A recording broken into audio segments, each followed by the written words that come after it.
एकात्मिक बाल विकास सेवा योजनेअंतर्गत अंगणवाडी केंद्रांमध्ये पोषण अभियानाचे आयोजन करण्यात येत आहे।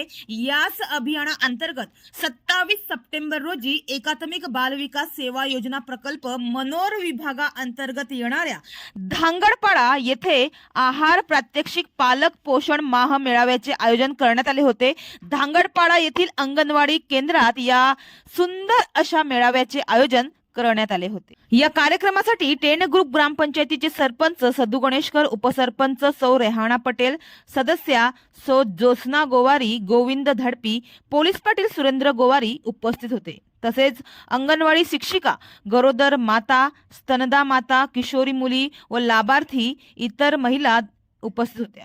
या मेळाव्यात पालकांना व स्थानिकांना 0 ते 6 वयोगटातील मुलांसाठी संतुलित आहाराचे महत्त्व सांगण्यात आले। विविध अन्नपदार्थ व त्यातील आवश्यक पोषक तत्वे यांची माहिती पालकांना देण्यात आली व मुलांच्या आहाराबद्दल जाणीव जागृती करण्यात आली। तर अंगणवाडी केंद्रात असे अंगणवाडी सेविका, शिक्षिका भरपूर असे प्रात्यक्षिक कार्यक्रम राबवित आहे आणि शासनाच्या अशा कार्यक्रमासाठी प्रत्येक गावातील अंगणवाडी सेविका, कार्यकर्त्या, आशा हे भरपूर अशी मेहनत घेतात आणि जबाबदारीने ते पार पाडतायत। त्यामुळे शासनाने देखील त्यांच्या अशा जबाबदारीपूर्वक कार्याची दखल घेऊन त्यांच्या मानधनात वाढ करणे हे गरजेचंच आहे। तर महत्त्वाचं म्हणजे या मेळाव्यामध्ये एक पेड़ माँ के नाम ही रांगोळी आकर्षकच ठरली।